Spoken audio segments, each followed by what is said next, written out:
반갑습니다. 많이 반겨주셔서 감사드릴 것 같은데 안 반겨주셔서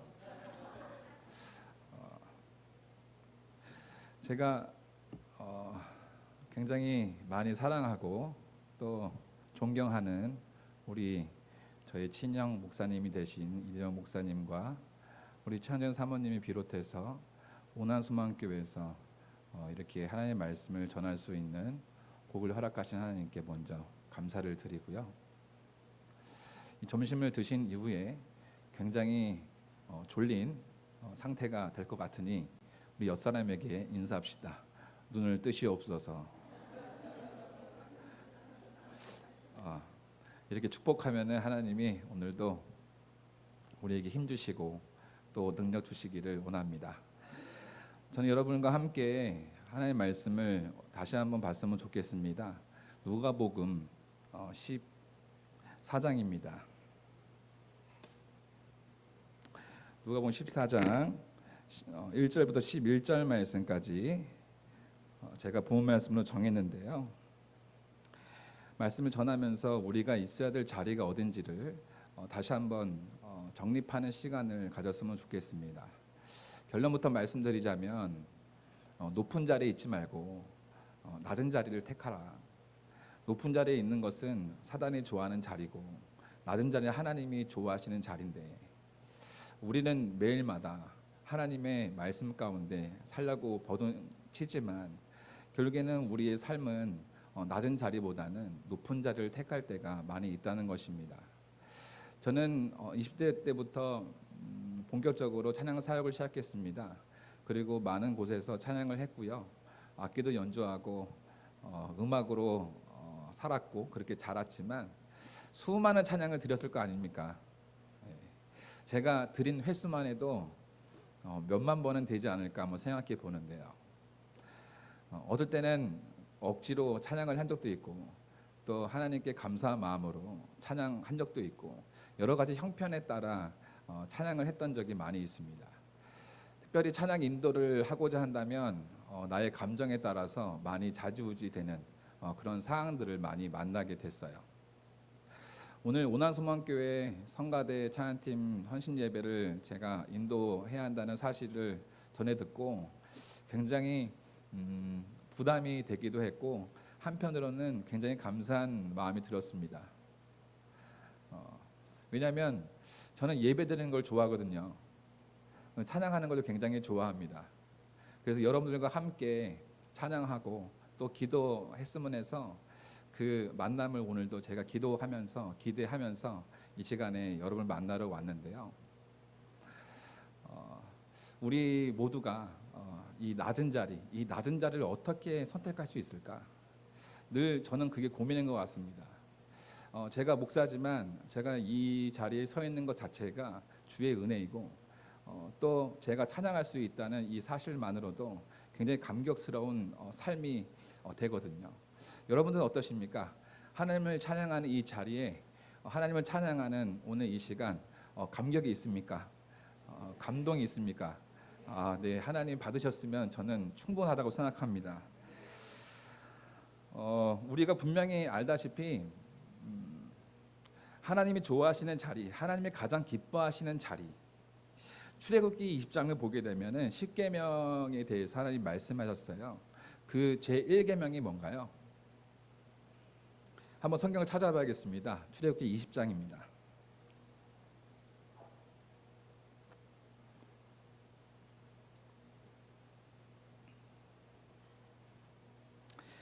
출애굽기 20장 1절입니다.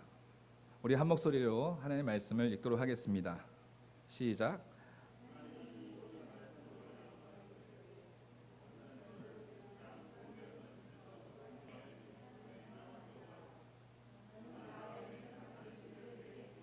아멘. 우리 10계명의 첫 계명이 뭐라고 말씀하십니까? 네, 너는 나 외에는 다른 신들을 섬기지 말라. 이것이 10계명의 첫 계명이고요. 우리 두 번째 계명을 성경 안에서 찾을 수 있습니다. 우리 하나님 말씀을 읽어봅니다. 너를 위하여 새긴 우상을 만들지 말고 또 위로 하늘에 있는 것이나 아래로 땅에 있는 것이나 땅 아래 물속에 있는 것에 아무 형상이든지 만들지 말며 그것들에게 절하지 말며 그것들을 섬기지 말라. 나 여호와 너의 하나님은 질투하는 하나님인즉 나를 미워하는 자의 죄를 갚되 아비로부터 아들에게로 3, 4대까지 이르게 하거니와 나를 사랑하고 내 계명을 지키는 자에게는 천대까지 은혜를 베푸느니라. 우리가 얼핏 보면 이 십계명의 첫 계명과 그리고 두 번째 계명이 비슷해 보입니다. 너는 나 외에는 다른 신을 섬기지 말라. 하지만 그것은 영적인 의미가 있는데요. 우리가 있어야 될 이 자리, 우리가 있어야 될 자리를 다른 것으로 대체하지 말라는 것입니다.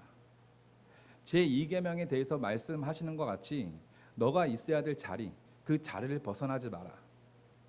하나님이 에덴 동산의 중앙에 선악과를 배치시키신 이유를 우리는 알고 있습니다. 무엇 때문에 선악과를 에덴 동산에 두셨습니까? 저는 하나님의 말씀을 묵상하면서 이런 답을 얻었습니다. 나는 창조주고 너는 피조물이다. 너 위에 너의 윗구조가 있다. 너는 피조물인데 그것을 먹는 날에는 결국에는 나를 배신하고 나를 떠날 수밖에 없다. 우리의 윗구조가 누굽니까? 하나님이시죠. 하나님이 계시지 않으면 우리는 살 수 없습니다. 그렇게 우리는 만들어졌습니다. 세상 사람들은 하나님이 없어도 살아갈 수 있다고 생각하지만 은혜를 받은 성도들은 주님 없으면 살 수가 없는 것입니다. 물고기가 물이 없으면 살 수 없듯이 공중의 새가 날개가 없으면 살 수 없듯이 하나님 없으면 못 사는 인생입니다. 그렇게 하나님께서 만드셨고 그렇게 이끄셨기에 오늘도 그 하나님을 찬양할 수밖에 없습니다. 우리가 있어야 될 자리를 다른 것을 대체하지 마십시오. 예전 어르신들은 정한수에 물을 떠놓고 달에게 빌었습니다. 우리 한국 교회는 또 한국 사람들은 유교 사상이 있어서 이 조상에 대한 부분에 굉장히 집착이 심합니다. 실컷 예배 드리고 가서 제사를 드리는 사람도 많이 있습니다. 이 달에게 또 빌면서 그들은 열심히 기도합니다. 우리 자녀를 낳게 해주십시오. 내가 잘 나가게 해주십시오. 내가 정말 행복하게 살게 해주세요 라고 고백하지만 하나님께서는 우리에게 너는 피조물이다. 너가 있어야 될 자리, 그 자리를 고수해라. 저도 사춘기 시절에 또 고등학교 때 청년 때를 돌아보면요, 많은 찬양을 드렸지만 세상과 굉장히 많이 보타며 살았습니다. 어떻게 찬양했는지 모르겠어요. 우리 오난소망교회 우리 성도님들에게 저의 간증을 드리고 싶은데 저는 성가대를 보면은 자꾸 제가 성가대 했던 것이 생각이 나요. 제가 음악을 전공했지만 저희 교회는 성가대 이 반주자가 없어서 반주기를 틀어놓고 성가대를 했었습니다. 음악을 전공한 저로서는 굉장히 자존심이 상하는 상황들이 많이 연출됐어요. 반주기가 필요 없잖아요. 반주기 있으면 지휘자가 필요 없잖아요. 근데 이게 어머니가 계속 푸시를 하셔서 그런지 몰라도 그 자리에 있어야 된다. 그곳에 있어야 된다. 그래서 반주기 쳐놓고 지휘를 했던 적이 있습니다. 그리고 저는 목회자의 아들로 이제 있으면서요, 우리 이대영 목사님이 굉장히 되게 온순하신 편이시잖아요. 저희 목사님과는 어릴 때부터 싸우진 않았습니다. 많은 사람들에게 우리 형제는 싸운 적이 별로 없습니다 라고 말하면 다들 안 믿으세요. 예. 근데 여러분 어떠신가요? 저희 이대 목사님과 저를 볼 때 좀 많이 다르잖아요. 저는 욕심이 굉장합니다. 그래서 어릴 때부터 먹을 것이 있으면요, 제가 형에게 나눠드렸습니다. 워낙에 성품이 좋으셔서 동생이 주는 것을 그대로 받아 먹었던 우리 목사님, 제가 굉장히 사랑하고 존경합니다. 성가대를 하면서도 술을 먹고 찬양을 했던 적도 있습니다. 그리고 11시 예배 딱 되면 들어와서 그냥 매주마다 드렸던 것처럼 그렇게 아무도 모르니까 그저 믿음이 있는 척 그저 찬양자로서, 예배자로서 내가 서 있기 때문에, 나 없으면 다른 사람은 대체할 수 없기 때문에 그렇게 찬양을 했던 적이 많이 있습니다. 그럼에도 불구하고 하나님은 저에게 은혜를 주시더라고요. 주님을 진정 깊이 체험할 때 성령님께서는 정말 깜빡이 없이 들어오시는 것 같아요. 어느 순간에 혼자 공허하고 외로울 때 하나님께서는 마음을 터치하시는 것 같아요. 우리가 찬양할 때 공식적으로 성가대에 찬양을 하고 또 찬양대에 예배전 찬양이 있고 하지만 이 마음이 도무지 못 잡겠는 거죠. 여러분들은 찬양할 때 어떤 마음을 가지고 찬양을 하십니까? 찬양을 할 때요, 잡된 생각이 많이 들어오거든요. 기도하다가도 이상한 생각이 많이 찾아옵니다. 저만 그렇습니까? 기도하다가도 이상한 생각이 들어요. 뭐 내가 화날 일 있으면 그 생각이 들어와요. 또 내가 뭔가를 해야겠다 하면 찬양하다가도 그 생각을 할 수 있어요. 참 우리는 대단한 사람들입니다. 그러니까 찬양을 하면서도 뭔가를 계속 생각해낼 수 있다는 거야. 기도하면서도 충분히 내가 믿음 있는 척을 할 수 있다는 것입니다. 그렇게 20몇 년을 찬양을 해왔습니다. 근데 결국에는 남들은 모르지만 하나님은 아시더라고요. 저는 오늘 여러분들과 함께 나눌 말씀 가운데 제가 감히 우리 오나소망교회 성도님들에게 말씀을 전하게 된다는 이 자체만으로도 굉장히 좀 감사하고 벅찬 일인데, 제가 뭐라고 여러분에게 뭔가 저의 말을 전하겠습니까? 제 말이 아닌 하나님의 말씀, 하나님이 저에게 부여하신, 하나님이 저에게 말씀하라고 하신 것들을 여러분에게 전달해 드리고 싶습니다. 원래 사단이라는 존재는 예배 천사였습니다. 그는 찬양하는 자리에 있었습니다. 여러분 다 아다시피 그 천사가 타락을 하는 거죠. 성경에 보게 되면 그가 아름다웠고 존귀했고 아주 다른 천사보다 뛰어났다라고 기록합니다. 당연히 천사는 그 하나님의 보좌 우편이 자신의 자리인 줄 알고 착각을 했던 것입니다. 자기가 아니면 대체할 수 없다고 생각을 했던 것입니다. 우리는 그것을 너무 잘 알고 있습니다. 우리도 찬양을 하면요, 내가 없으면 안 될 것 같은 거예요. 내가 없으면 사운드가 안 나올 것 같은 거예요. 내가 없으면 안 될 것 같은 거죠, 진짜. 그래서 열심히 하지만 교회는 그렇지 않습니다. 하나님은 없는 자를 있게 하시고, 하나님은 가난한 자를 부욕해 하시는 분이십니다. 지금도 산과 나무, 바다 모든 만물들이 하나님을 찬양하고 있습니다. 감히 우리가 뭐라고, 피조물인 우리가 당연히 하나님을 찬양해야 되는 자리, 당연히 찬양해야 되는 이 자리가 언제부턴가 기득권이 되고, 언제부턴가 뭔가 내가 없으면 안 될 것 같고 이 자리로 변질된다고 한다면 하나님이 가장 기뻐하시지 않는 자리란 말입니다. 찬양은 영어로 워십 서비스라고 하더라고요. 우리 영어 잘하시는 분들 여기 계시니까. 이 사전적인 의미는 서비스, 이 서버라는 이 단어가 굉장히 좋은 뜻이라고 알고 있지만 우리 한국 사람들에게 이 서비스는요, 뭔가 줘야 될 것 같은 것입니다. 내가 찬양을 뭔가 해야 될 것 같은 거예요. 나의 에너지가 뭔가 고갈되는 것 같은 거예요. 이것이 찬양이라고 생각을 하는 것입니다. 엄밀히 따지자면 하나님이 나에게 부여하신, 하나님이 나에게 주신 은혜에 감격하여 하나님께 드리는 것이 찬양인데, 하나님께 받은 것이 없고 나는 그저 예물도 드리고 나의 몸도 드리고 헌신하고. 찬양은 선택이 아닙니다. 성도로서 해야 될 의무입니다. 그걸 가지고 너가 잘하니 내가 못하니 이렇게 떠들 수 있는 이 조건을 가진 사람은 한 명도 없는 것 같습니다.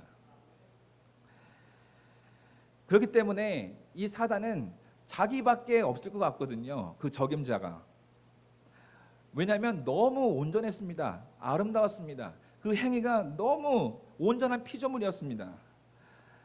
그렇기 때문에 자기밖에 안 보였고 하나님 우편은 비어 있었기 때문에 그 자리를 본인이 차지할 수 있을 것이다. 자기밖에 없다. 그래서 그것을 누구에게 전달하냐? 아담과 하에게 말하지 않습니까? 너 이거 먹으면 눈 밝아진다. 이거 먹으면 너 하나같이 된다. 사단이 그렇게 믿었기 때문에 아담과 하에게 그렇게 말한 것입니다. 우리가 있어야 될 자리를 지키십시오. 우리가 있어야 될 자리가 어디입니까? 나 대신에 짐승을 갖다 놓지 말고 달을 갖다 놓지 말고 내가 있어야 될 이 자리, 그 자리를 우리가 선점해야 합니다. 하나님께서 에덴 동산을 만드시고요, 그 중앙에 선악과를 놓으신 이유가 뭐라고 했습니까? 야, 너는 피조물이다. 너를 창조한 게 나야. 너를 부른 게 나야. 너의 윗구조는 나야. 이렇게 말씀하시는 거죠. 그러면 그 자리는 어떤 자리입니까? 찬양하는 자리입니다. 하나님, 내가 여기 있습니다. 하나님, 제가 여기 있습니다. 정말 아무것도 아닌 이 인생 속에서 하나님이 저를 감격하시기 해주시기 때문에 오늘도 하나님 앞에 내가 서 있습니다. 하나님, 그걸로 충분합니다. 제가 우리 오난소망교회 세미나를 하면서 우리 찬양팀원들을 만났어요. 만나고 트레이닝 하면서 우리 악기도 가르쳐드리고 함께 또 맛있는 것도 먹고 했는데 너무 탁월한 재능들을 많이 갖췄습니다. 그 탁월한 재능 플러스 영성이 간다고 한다면 이거는 정말 말로 형용할 수 없는, 가인과 아벨의 제사 가운데 아벨과 그의 제사를 받으시는 이 하나님께서 예물, 재능만 받지 않으시고 그의 모든 삶을 받으셔야 모든 것을 받으셨다, 이렇게 말씀하시는 것처럼 우리의 재능만 쏟아놓는 것이 아니라 나의 삶, 여러분의 삶을 드리는 정말 아벨의 제사 되기를 간절히 축복합니다. 예배의 성공은요, 인생의 성공입니다. 찬양의 성공은 예배의 성공입니다. 음악적으로 완벽하다고 해서 그것을 하나님이 받으시는 것이 아닙니다. 열심히 우리가 기도해 보십시오. 열심히 봉사해 보십시오. 헌신해 보십시오. 그것이 받을 분이 안 계시면 아무 의미가 없는 것입니다. 그렇기 때문에 우리는 무엇이 필요합니까? 믿음이 필요하죠. 믿음. 저는 시험하는 걸 되게 좋아해요. 특별히 다른 우리 교회 성도들한테 시험하기는 좀 그러니 저희 아이들한테 실험을 하는 걸 굉장히 좋아합니다. 제가 우리 아이한테 말하지 않고 사탕을 하나 준비했습니다. 그래서 저희 아들이 있지만, 야 아들아, 해봐. 그러니까 우리 아들이 그래요. 왜요? 해봐. 글쎄. 왜요? 그냥 해봐. 그러니까 애가 아를 딱 하는 거예요. 그래서 제가 냅다 입에다가 사탕을 집어넣는 그 순간 우리 아들의 반응이 어땠는지 아십니까? 이랬어요. 마시는 거를 줄 줄을 지금 아버지가 사탕을 줄 줄 모르고 자신한테 뭔가 해로운 거를 줄 줄 알고 그런 믿음을 가지고 그 아이가 지금 입을 이러고 있던 겁니다. 그래서 제가 머리를 붙잡고 사탕을 우겨 넣었습니다. 그러니까 우리 아들의 반응이 맛있다. 두 번째 제가 또 똑같은 것을 실험을 했어요. 그러니까 그 다음에는 그냥 이러고 있더라고요. 아니, 그것이 믿음이 아니겠습니까? 우리가 뭐 믿음이 월등합니까? 저는 그렇지 않다고 생각합니다. 우리가 완전한 믿음입니까? 그렇지 않습니다. 우리도 저희 아들과 같이 하나님이 주시겠다 하면 입을 벌려야 되는데 입을 다물고 있을 때가 많이 있다는 거예요. 하나님은 나에게 쏟아 부어주시는 은혜가 충만한데 지금도 하나님은 살아계셔서 지금도 동일하신 그 하나님께서 우리를 만나시고 우리에게 주시고자 하는 이 은혜가 너무나 충만한데 그 은혜 가운데 우리는 입을 다물고 있을 때가 많이 있다는 것입니다.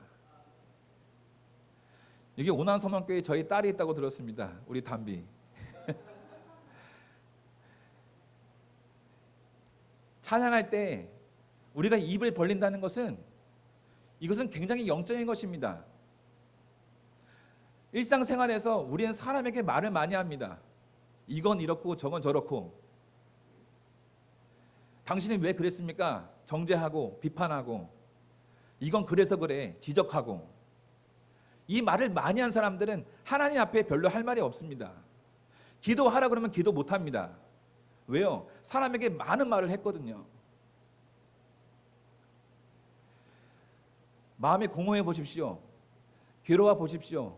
고통 속에 신음하고 있을 때 아무 소리도 안 나옵니다. 사람을 만나고 싶은 생각도 안 듭니다. 그 가운데 하나님은 그를 만나시더라고요. 그때가 되면 하나님께 할 말이 너무 많더라고요. 찬양에는 믿음이 필요합니다. 믿음이 무엇입니까? 믿음은 드리는 겁니다. 찬양은 하는 것이 아닙니다.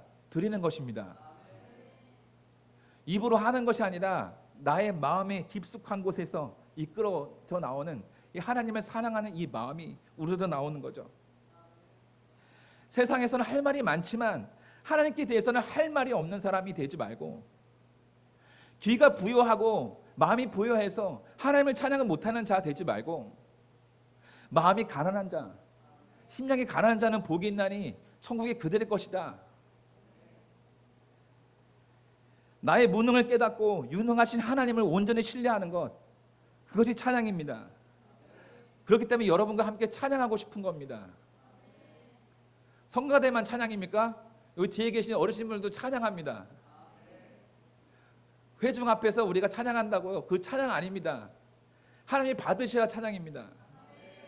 여러분, 가인의 제사 드리지 말고 아벨의 예배 드리시기를 축복합니다. 회중은 찬양을 듣지 않습니다. 찬양을 드립니다. 음악이라는 도구를 통해서 마음을 창조하신 것에 대한 감사, 그것을 드리는 것이 찬양입니다. 믿음으로 반응한다는 것이 무엇입니까? 아까 전에 저희 아들에게 실험했던 그것처럼, 아빠 믿어 안 믿어? 믿지요. 그러면 해봐. 근데 를 안 하더라, 그 말입니다. 이것이 우리의 믿음의 한계입니다. 그래서 하나님께 온전히 의존해야 합니다. 오늘 우리는 말씀을 통해 두 가지 식탁을 보게 될 것입니다. 하나는 바리새인이 초청한 잔치, 하나는 예수님이 초청하신 잔치, 이 두 가지 잔치를 보게 될 것입니다. 하루는요, 예수님께서 안식일에 바리새인의 식사에 초대되어 가셨어요. 근데 주님께서는 바리새인이 자신에게 대한 적대심을 갖고 있다는 사실을 알고 계셨습니다. 그런데 불구하고 이 초대를 거부하지 않으시거든요. 우리 14장 1절 말씀 보게 되니까 누가는요, 바리새인들이 그 식사 자리에서 주님께서 어떤 행동을 취하고 있을지, 어떤 행동을 하고 있는지 가만히 엿보고 있었다고 기록합니다. 즉 바리새인들은 예수님의 그 가르침의 행동에 오류가 없는지, 뭔가 꼬투리 잡을 것이 없는지를 감시하기 위해서 지금 지켜보고 있는 것입니다. 그 사실인즉 예수님을 초대한 바리새인의 동기는요, 순전한 동기라고 볼 수 없죠. 굉장히 불순한 동기로 보여집니다. 그럼에도 불구하고 예수님께서 그 초대에, 그 식사의 자리에 초대해서 가신 이유가 무엇입니까? 아직 그들에게는 기회가 있었거든요. 아직 조그만한 기회가 있었습니다. 그래서 그들의 초대에 응하신 겁니다. 그들을 회개케 하기 위해서 그들의 초대를 응하신 거예요. 특별한 것은 식사 자리에서 처음 마주한 사람이 바리새인이 아니라 수종병 든 사람이었습니다. 이 병은 고창병이라고 하는데 살이 물러지는 병이라고 하더라고요. 예수님은 먼저 율법 교사들과 바리새인들에게 묻습니다. 야, 안식일에 병 고쳐주는 것이 합당하냐? 아니면 합당하지 않냐? 이 물음에 그들은 한마디로 할 수 없었던 거죠. 왜냐하면 지금까지 그들은요, 안식일에 병 고치는 것은 절대 안 돼, 절대 고쳐서는 안 돼, 이렇게 가르쳐 왔기 때문에 자신의 생각으로는 당연히 합당하지 않은 것입니다. 하지만 그 곁에 많은 사람들이 그들을 보고 있었어요. 만약에 아픈 사람이 있는데 고치지 말라고 하면 자신이 굉장히 자비가 없는 사람, 긍휼이 없는 사람처럼 보일까 봐 이러지도 못하고 저러지도 못하는 이 상황 가운데 있었습니다. 이때 예수님이 그를 고치셨거든요. 이어서 눈을 들어서 초대한 식탁을 예수님이 딱 바라보셨는데 그 곳에서 초대된 자들이 서로 윗자리에 있으려는 모습을 보게 되신 겁니다. 그래서 잔치에 초대된 자의 잘못된 행위, 그리고 초대받은 자가 해야 할 행동에 대해서 하나님께서, 예수님께서 비유를 통해 지적하신 거예요. 본래요, 잔치의 윗자리는 상석입니다. 그러니까 주인의 오른편 바로 옆자리를 가리키는데, 우리도 뭐 대통령이 있으면 옆에 보좌관이 있고 비서관이 있는 것처럼 그 상석인 이 자리를 얘기합니다. 사회적으로 존경받는 자나 굉장히 지식으로 뛰어난 사람들, 아주 명예로운 사람들, 이 사람들이 지금 상석에 앉는 것은 당연해 보입니다. 따라서 초대받은 자들이요, 그런 윗자리를 서로 차지하려고 했던 것은요, 스스로를 높이고자 한 행위입니다. 찬양하는 자리는 굉장히 귀한 자리거든요. 복된 자리예요. 음치는 쓸 수 없어요. 만약에 찬양팀이 음치면 다시 고민해 봅니다. 어느 정도 음이 맞아야 돼요. 감이 있어야 돼요. 영감이 있어야 되고 음감이 있어야 돼요. 그래야 성가들하고 찬양팀을 합니다. 어떻게 보면 굉장히 뛰어난 사람들이 성가대와 찬양팀을 하는 거예요. 그래서 다른 자리보다 좀 다른 특별한 자리에 앉는 거 아니겠습니까? 저는 이곳을 상석이라고 생각합니다. 하나님이 보시기에 가장 아름다운 자리, 이 자리, 찬양하는 자리, 예배하는 자리, 이 자리는 너무 귀합니다. 지금 바리새인과 율법 교사들이 스스로를 굉장히 높이 평가한 거예요. 다른 사람들을 경멸합니다. 실족시킵니다. 그것도 모자라서 지금 주인을 못 알아본 거거든요. 예수님이 오셨는데 그들은 메시아 예수님을 알아봤어야 돼요. 그런데 알아보지 못했습니다. 바리새인의 이 초청에 다들 상석에 앉았는데 예수님은 문 앞에 서 계십니다. 여러분 같으면 초대했는데 그분이 나의 주인이시고 그분이 나의 삶의 원동력이라 한다면 주님 어서 오십시오, 여기 앉으십시오 라고 했던 것이 당연할진데 예수님이 서 계셨다는 거예요. 그들은 몰랐습니다. 그분이 메시아인 줄, 그분이 주인인 줄 몰랐습니다. 만약에 알았다면 그분을 당연히 앞자리로 오게 했을 거라는 거죠. 예수님이 특별히 10절에서 우리 누가복음 14장 10절 말씀을 보게 되면 우리 한번 한 목소리로 읽어봅시다. 시작.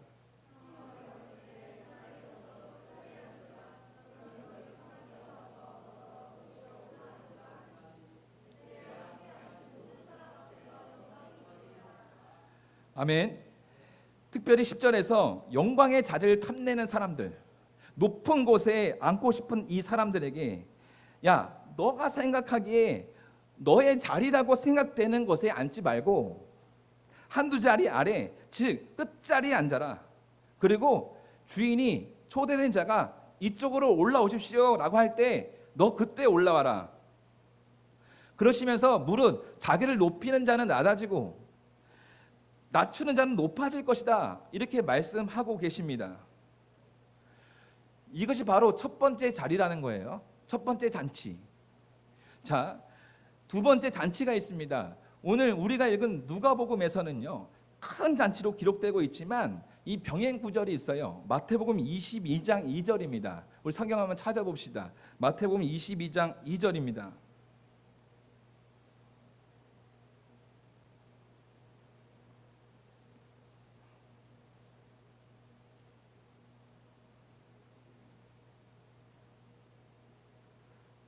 찾으셨으면 함께 읽겠습니다. 시작.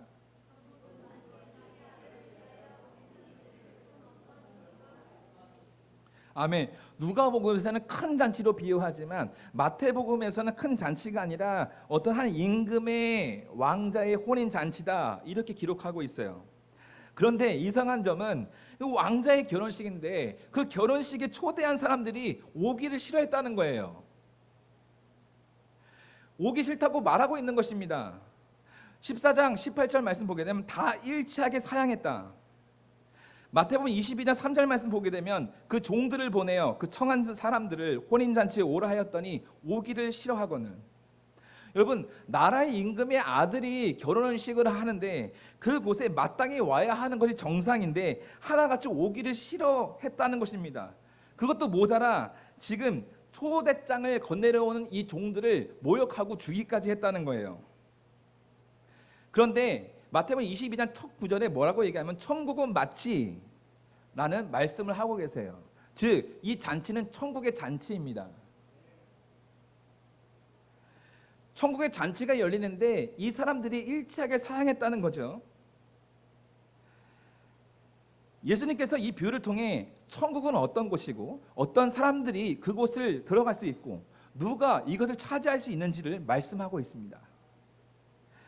임금이 청했던 사람들의 특징을 살펴보면요, 그들은 모든 사람들이 하나님께서 복 주심으로 인해서 일상을 살아가는 사람들이었어요.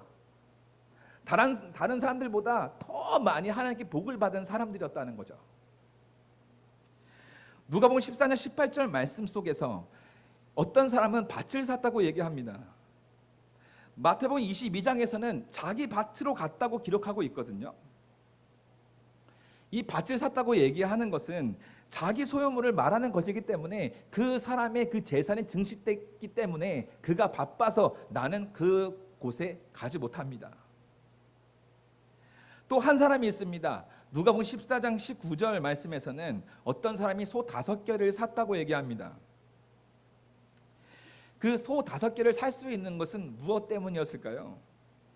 아마도 그가 굉장히 사업수단이 좋아서 굉장한 재력가의 사람일 가능성이 많이 있습니다. 마태복음 22장에서는 기록하고 있지만 또 한 사람이 등장해요. 그 한 사람이 누구냐면 누가복음 14장에서는 그 한 사람이 오늘 장가가는 새신랑입니다. 장가가는 새신랑인데 우리가 볼 때는 이 사람은 좀 안 올 수 있잖아요. 어떤 사람은 5결이, 어떤 사람은 사업을 한다고 자기 밭이 있기 때문에 이 사람들은 뭐 그래도 와야 되는데 우리가 생각하기에 아니 오늘 결혼식이라니까요. 오늘 결혼식인데 이 정도는 좀 받을 수 있잖아요. 우리가 타협이 되잖아요. 아무리 임금의 왕자의 결혼식이라 해도 내 결혼식이 더 중요하지. 이 세 사람의 공통점이 무엇입니까? 지금 모두 자신에게 좋은 일, 이 자신에게 행복한 일 가운데 바쁘다는 거예요. 근데 그 복을 누가 줬습니까? 누구 때문에 살고 있습니까? 누구 때문에 5개를 샀습니까? 누구 때문에 밭을 샀습니까? 누구 때문에 결혼을 하고 있습니까? 이들은 그것을 이해하지 못합니다. 지금 모두 자신에게 좋은 일 때문에 결혼식에 참석하지 못합니다. 양해 바랍니다. 이렇게 지금 얘기하는데요. 우리가 잊지 말아야 될 사실은 이것은 천국에 대한 비유, 그러니까 천국의 초대장에 대해서 예수님께서 지금 비유로 말씀하고 계시다는 거죠. 이들은 지금 자기 나름대로의 이유를 말하면서 일치하게 사양합니다. 천국의 초대를 거부합니다. 여러분, 주일에 우리가 예배드리는 것이 얼마나 복된 것인지 모릅니다. 저는 다른 교회는 몰라도 저희 교회에서는 설교를 오래 한다고 소문이 났습니다. 그래서 저희 집사람이 꾸사리를 많이 주기도 하는데 저는 그러거나 말거나 하나님의 말씀을 다 전하고 내려와야 합니다.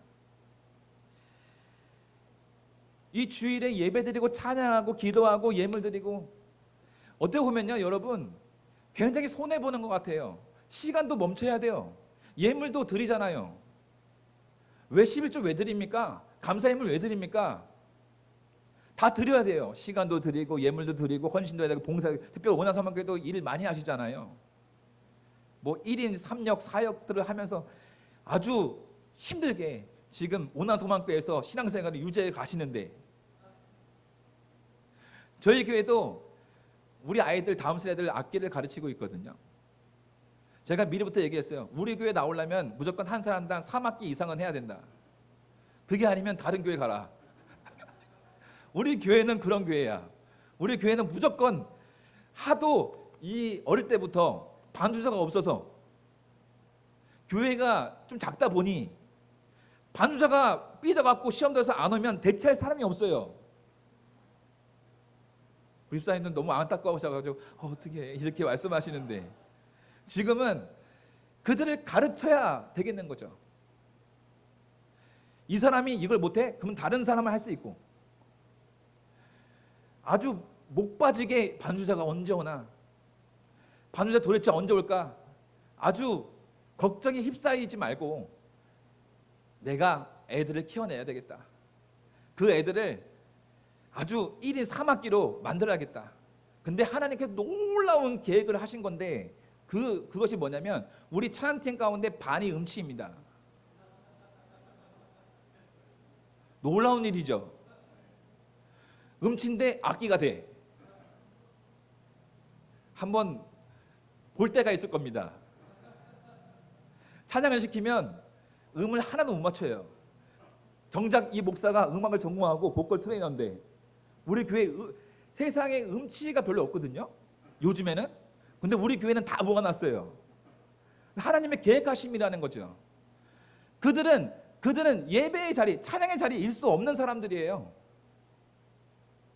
강남 금식기도 가보십시오. 뛰어난 사람들이 다 연주하고 찬양합니다. 오디션 봅니다. 사례비 나옵니다. 그들은 전공해야 돼요. 탁월해야 돼요. 근데 보고 있으면 얘는 음치예요. 음을 못 맞춰. 그래서 멜로디도 제대로 못 쳐요. 그들도 하나님께 찬양할 수 있다는 것입니다. 찬양은 실력이 아니거든요. 영성이거든요. 하나님을 사랑하는 마음을 가지고 찬양할 때 그것이 바로 찬양이 되는 거예요. 우리 교회도 CCM을 많이 하거든요. 복음성가 많이 해요. 어르신 분들은 거의 주무시려고 하시는 분들이 많아요. 그러거나 말거나 이 모르는 찬양이 나왔을 때도 내가 아는 찬양이 나왔을 때도 그게 중요한 게 아니라 나의 마음이 하나님께 향하는 것 그것이 찬양입니다. 우리가 잊지 말아야 사실은 하나님께서 우리를 부르신다는 거예요. 천국의 초대를 하신다는 거죠. 그럼 우리가 찬양으로 응답해야 될 것이 아닙니까? 하나님은 위대하십니다. 하나님은 영광스러운 분이십니다. 내 인생에 주님 같은 분이 없습니다. 주님이 없으면 난 절대 살 수 없습니다. 이 고백이 나오는 것이 찬양이 아니겠습니까? 하지만 이 사람들 도 5개를 사고 사업을 하고 분주해서 결혼을 하고 다 일치하게 천국의 초대를 거부하고 있는 거죠. 천국의 비밀을 알고 싶을 뿐만 아니라 자기 것 지키기에 분주한 것입니다. 자기 사업에만 분주했지 하나님의 마음을 헤아리고 싶은 마음이 절대 없는 거예요. 그들은 어떻게 자기가 잘 먹고 잘 사는지를 잊고 있는 것 같습니다. 자기의 사업이 어떻게 번창했는지, 어떻게 번성했는지, 내가 어떻게 건강해졌는지, 어떻게 찬양의 자리에 있는지를 도무지 모르는 것입니다.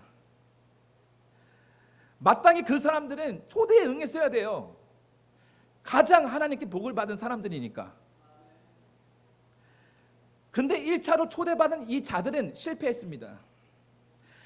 그들은 그 초대에 응하지 않았습니다. 2차로 초대된 자들이 있었거든요. 우리 성경을 봅시다. 누가복음 14장 말씀을 한번 펴보겠습니다.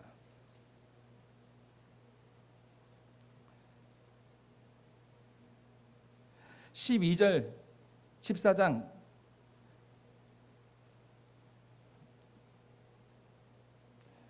12절 말씀 한번 읽어보겠습니다. 또 자기를 청한 자에게 이르시되 내가 점심이나 저녁이나 베풀거든 벗이나 형제나 친척이나 부한 이웃을 청하지 말라. 두렵건대 그 사람들이 너를 도로 청하여 내게 가품이 될까 하노라. 13절 말씀 시작. 잔치를 베풀거든 차라리 가난한 자들과 몸 불편한 자들과 저는 자들과 맹인들을 청하라. 지금 이렇게 주님께서 말씀하시고 야 너희는 복받은 자다. 복받은 자이기 때문에 당연히 마땅히 하나님께 찬양해야 된다. 당연히 하나님께 은혜를 다시 주님께 영광을 돌려야 된다. 그렇지만 이들은 다 사양했습니다. 실패했습니다. 우리 14장 23절 말씀 봅시다. 주인이 종에게 이르되 길과 산 울타리 가로 나가서 사람을 강건하여 데려다가 내 집을 채우라. 내가 너희에게 말하노니 전에 청하였던 그 사람들은 하나도 내 잔치를 맛보지 못하리라. 아멘. 어떤 이유를 불문하고 그 소유물을 지키시고 인도하신 하나님을 찬양하고 예배해야 되는 이 1차로 초대된 자들, 마땅히 찬양해야 되는 이 자들이 그것을 거부했고 사양했을 때 그들은 각자 나름대로 이유가 있었습니다. 특별히 오늘 결혼식 날 새신랑은요, 우리가 좀 참아줬어야 돼요. 이해해야 합니다. 하지만 그것이 오늘 장가가는 날일지라도 천국에 대한 비유, 우리의 영혼에 대한 문제, 영혼에 대한 문제에 대해서 그것만큼은요, 우리가 그보다 더 중요한 것이 있다는 거예요. 가난한 자를 초대합니다. 몸 불편한 자를 초대합니다. 저는 자를 초대합니다. 소경된 자를 초대해요. 약한 자, 악한 자, 선한 자를 다 초대합니다. 다 오라는 거예요. 다. 이 세상에 대해서 육신적으로 가난하지만 하나님께 대하여 부유한 자, 예수를 믿는 것 때문에 불편한 자, 여러분 신앙생활은 저는 불편해야 한다고 생각합니다. 예수를 믿는 거, 교회 나오는 거 불편한 거예요. 여러분 예물 드리는 거 불편하잖아요. 예전에 저도 예물 드릴 때 한 50만 원이 넘어가면은 자꾸 돈을 셉니다. 맞는지 안 맞는지 세요. 맞는 것인데 혹시 더 들어갔을까 봐 센다는 말이죠. 자, 하나님이 참 그런 것도 용서해 주셨고, 어릴 때 참 철없을 때 하나님께 예물 드릴 때 저희 아버지가 좀 엄격하셨어요. 많이 사랑이 많으셨는데, 그래서 저희 어머니랑 아버지가 주일마다 돈 1,000원을 이렇게 이거 헌금해라 그러면은 저희 이대 목사님은 헌금을 잘 하신 것 같아. 근데 저는 그거를 바꿉니다. 가게를 가요. 그래서 500원짜리 2개를 바꾸는 거야. 그래서 500원을 내고 500원을 뭘 사 먹었겠지요. 한 번은 이제 하도 익숙한 거야. 예전에는 헌금 바구니를 돌렸잖아요. 그렇죠? 헌금 바구니 돌렸어요. 그 아이가 전데 그 아이가 믿음이 있겠습니까? 1,000원에 있잖아요. 그러면 주머니에 1,000원을 진짜 꺼내요. 그래서 다시 헌금에 집어넣어. 그 다시 꺼내. 다시 도로 집어넣어요. 제가 마술을 잘해요. 그래서 이런 일들이 비일비재했어요. 근데 중요한 거는 저를 보십시오. 정말 무능하고 아무것도 아닌 이 존재가 제 여러분에게 하나님의 말씀을 전하고 있습니다. 저의 선함과 잘남이 아니라 하나님께서 은혜를 주셔서 하나님을 사랑할 수 있는 자로, 제가 이곳에 말씀을 전할 수 있는 자로 서 있다는 이 사실만으로도 저는 너무 행복합니다. 제가 늘 생각해요. 어릴 때부터 들었어요. 우리 형 목사님은 목사감이다. 근데 부모님이 저를 위해서 계속 기도하실 때 목회자를 꿈꾸면서 기도하신 게 아니에요. 저는 항상 우리 이대호 목사님 보필하는 장로, 장로가 되기를 그렇게 꿈꾸시면서 기도하셨어요. 저희 어머니 아버지가. 근데 웬걸 제가 목사가 돼버린 거예요. 사람들이 놀랐습니다. 지금도 우리 친구들은요, 제가 목사 됐다고 하면은 놀랍니다. 왜 놀란지 아십니까? 그들이 나쁜 거 하는 거 제가 다 가르치는 것들이거든요. 교회에서 어떻게 생활을 해야 되고 어떻게 하면은 여기서 살아남을 수 있고, 교회 안에서 어떻게 하면 이 신앙생활을 잘할 수, 이 신앙도 없는 제가 교회 생활을 알려주는 거지. 교회 생활을 이 사람한테 잘해야 된다. 그 사람은 시험이 아주 많은 사람이야. 이 사람은 화가 많은 사람이야. 알려주는 거죠. 친구들도 많이 데리고 왔습니다. 근데 진짜 중요한 것은 내 하나님을 못 믿었어요. 믿는 게 너무 어려웠어요. 왜 이렇게 어려워요? 하나님 믿는 거? 여러분 하나님 믿으십니까?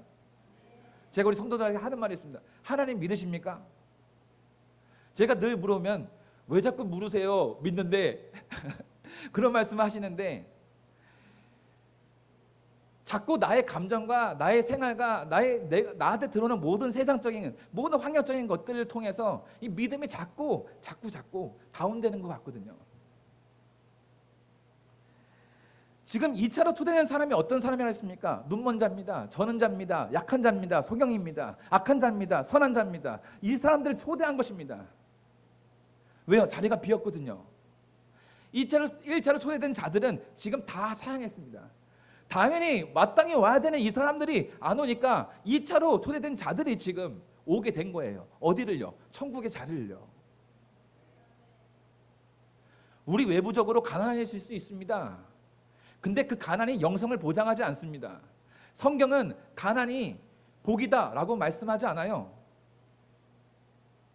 하나님의 말씀은 언제나 이 가난을 통해 내가 하나님을 찾을 수 있다면 그것이 복일 거고, 이 가난을 통해 하나님을 찾지 않고 세상으로 나간다면 그것은 복이 아닙니다. 사랑하는 여러분, 지금 열심히 우리 성전 건축하고 있지요.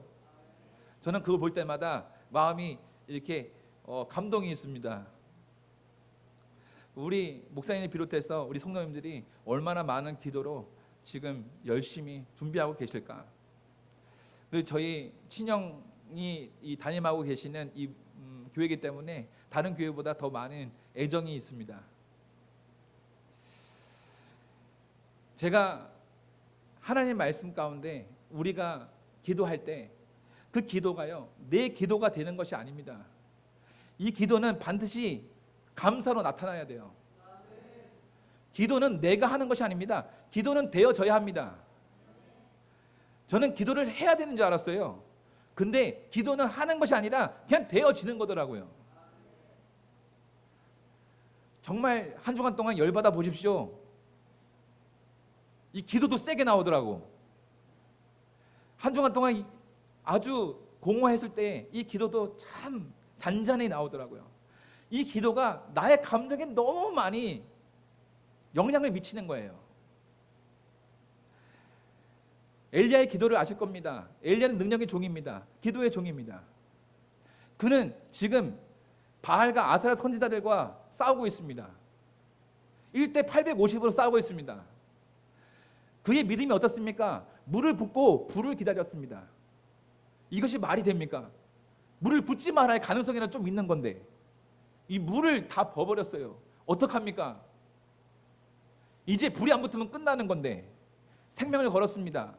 그는 확신했어요. 반드시 하나님이 자신의 기도를 들어준다는 사실을. 여러분, 기도할 때 하나님이 들으십니다.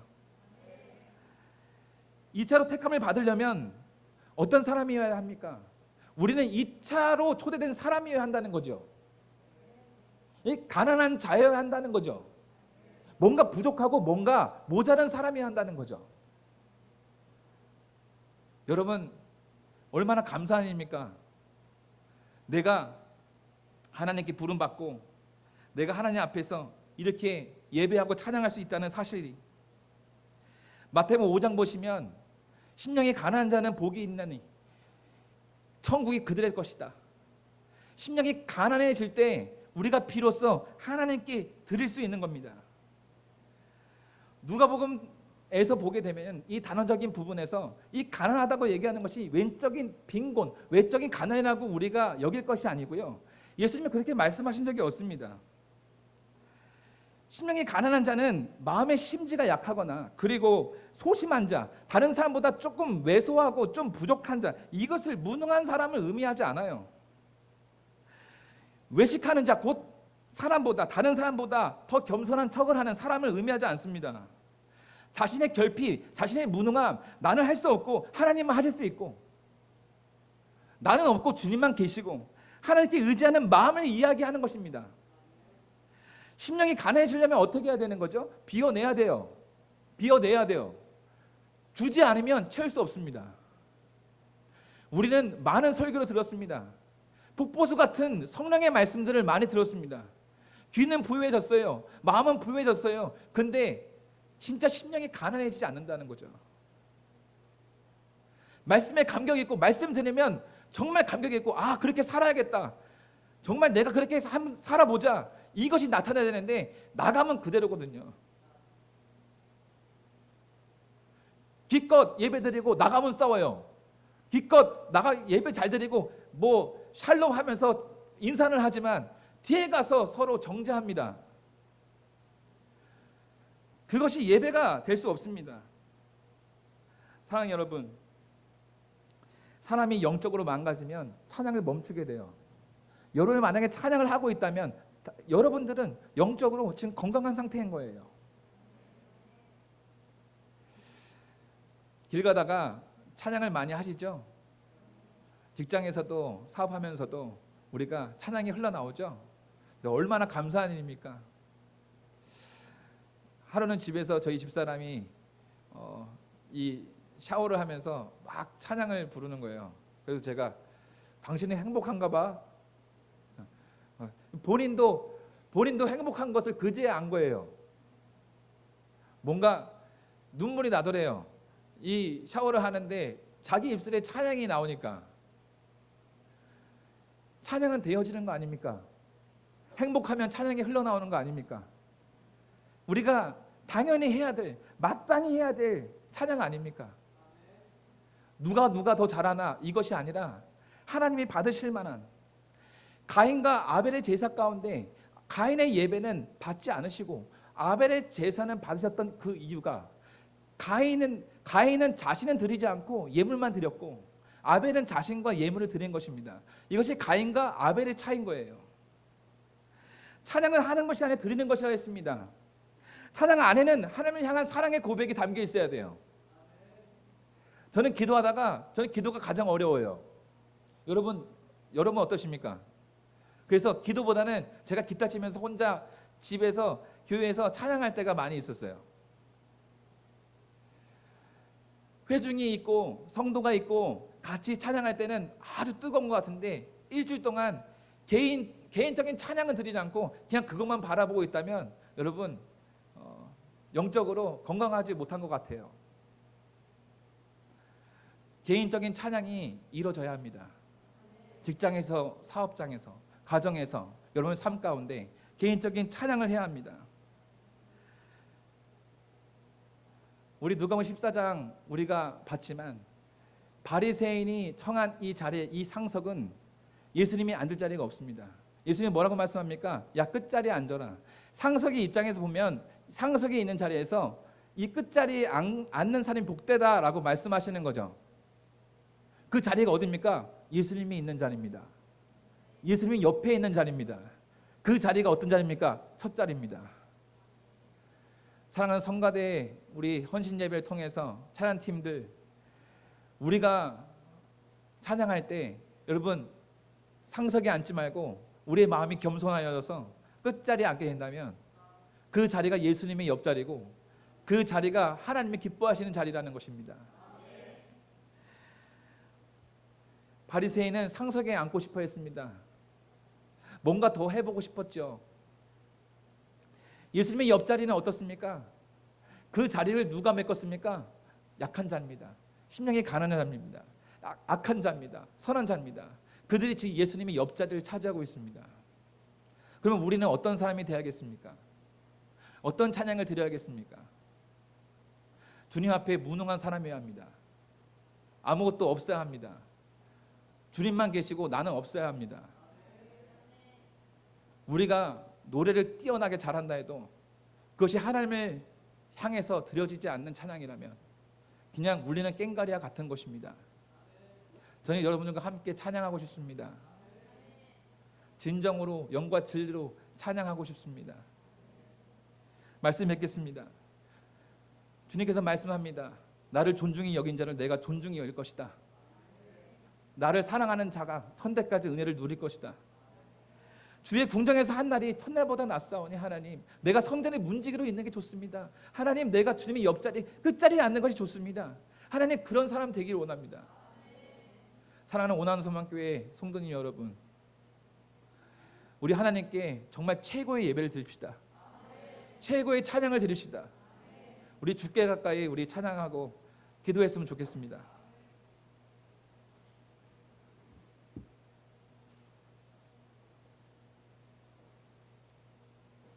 비준비하신으로 하겠습니다. 우리 아까 전에 비준비하시니 찬양하는 것 같길래 제가 이 찬양 했으면 좋겠습니다.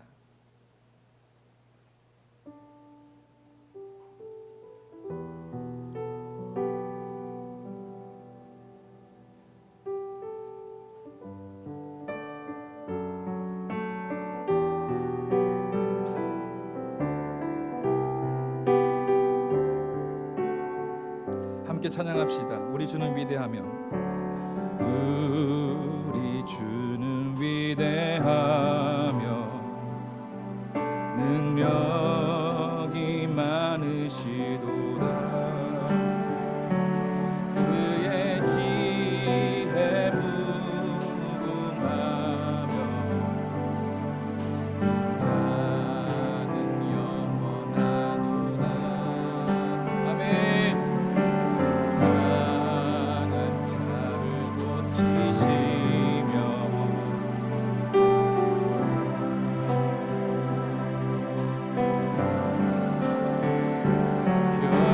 별들의 수를 세시며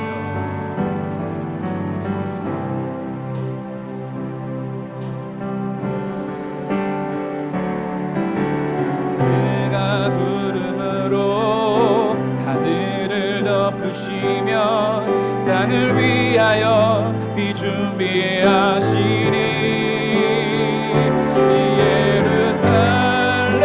예루살렘아 여호와를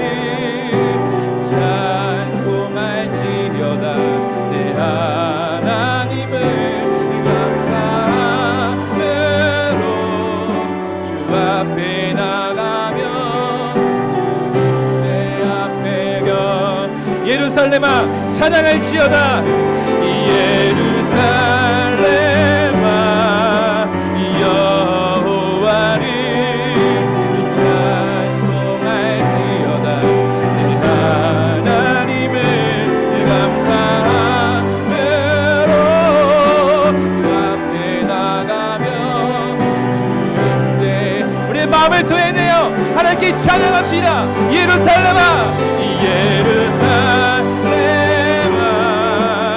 여호와를 찬송할지어다. 내 마음으로 그 앞에 나가며 주의 우리의 마음을 주님께 드립시다. 예루살렘아 여호와를 찬양하라. 예루살렘아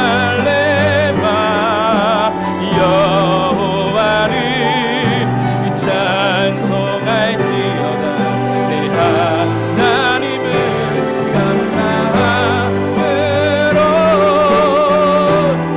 하나님 주의 임재를 구합니다.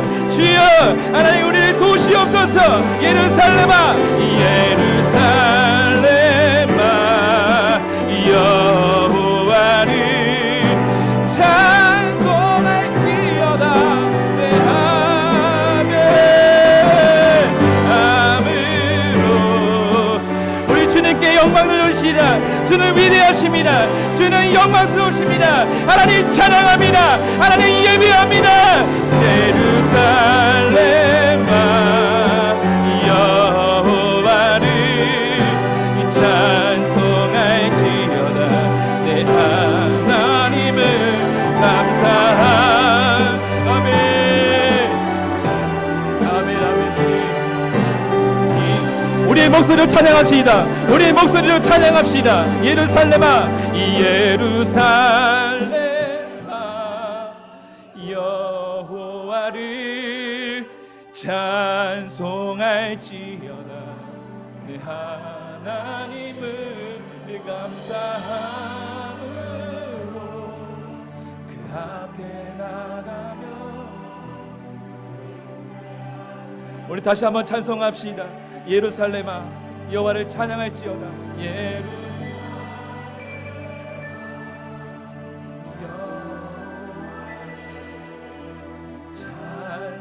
찬송할지어다. 내 하나님을 감사하며 주 앞에 나가며 주 임재 예루살렘아 예루살렘아 여호와 찬송할지어다 찬송할지어다 내 하나님을 감사함으로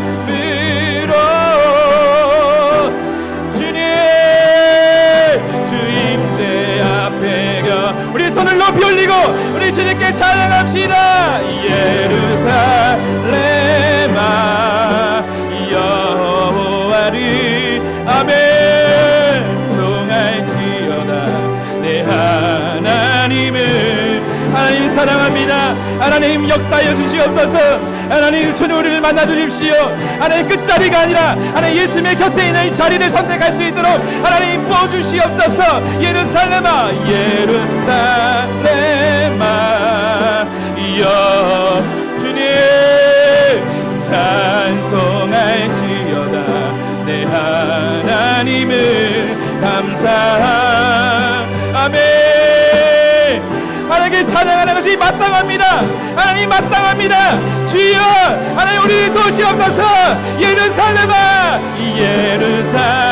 예루살렘아 여호와를 하나님 감사합니다. 아버지 우리 이끄시는 아버지 하나님 주의 마음을 가리기 원합니다. 아버지 믿음을 주시옵소서. 아버지 은혜를 주시옵소서. 아버지 우리를 하나님 인도해 주옵소서. 우리 통성으로 주여 마시고 우리 기도합시다. 주여 주여 주여 하나님 찬양은 하는 것이 아니라 하나님 드리는 것입니다. 나를 존중히 여기는 자는 내가 존중히 여기고 아버지 나를 경멸하는 자는 내가 경멸하라 말씀해 주셨습니다.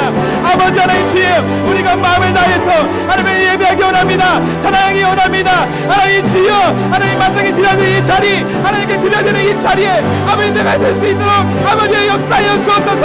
아버지 우리가 무시로 기도하게 하시고 하나님 전도하게 하시며 아버지 선택하며 하나님 주의 말씀으로 하나님 무장 안에 우리 믿음의 사람들 내가 하여 주옵소서. 하나님 기도의 영을 부어주시옵소서. 하나님 우리에게 복음을 주시옵소서. 아버지 찬양할 때에 아버지 심령이 하나님 가난한 자 되기를 원합니다. 아버지 만나 주십시오. 하나님 주의 사랑합니다. 아버지 하나님 감사의 기도하겠습니다. 이 하나님 감사의 기도하겠습니다. 하나님 아버지 우리 삶에 아버지 주님의 것입니다. 아버지 하나님 감사의 기도하겠습니다. 하나님 감사의 기도하겠습니다. 하나님 찬양합니다. 영광을 받으시옵소서. 주님 아버지 감사의 기도하겠습니다. 아버지 주님의 감사의 기도하겠습니다. 하나님 감사의 기도하겠습니다. 아버지 예루살렘아 여호와를 찬송할지어다 내 하나님을 감사하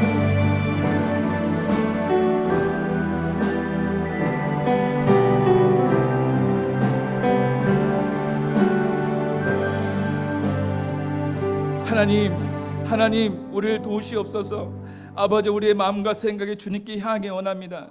아버지 하나님 사람들은 첫 자리를 원하고 하나님의 상석에 앉기를 원하지만 아버지 우리는 주님이 정하신 그 자리에 앉기를 원합니다. 아버지 하나님 교만한 자 되지 않도록 하나님 날마다 겸손하여 겸비되어지고 실력과 영성이 겸비되어져서 하나님께 온전히 드릴 수 있도록 우리 오난소망의 성가대를 축복하시고 찬양팀을 축복하시며 하나님 말씀하신 자리 내가 있어야 될 그 자리에 서 있을 수 있도록 하나님 인도하여 주옵소서. 하나님 감사드리며 예수 그리스도의 이름으로 기도합니다. 아멘.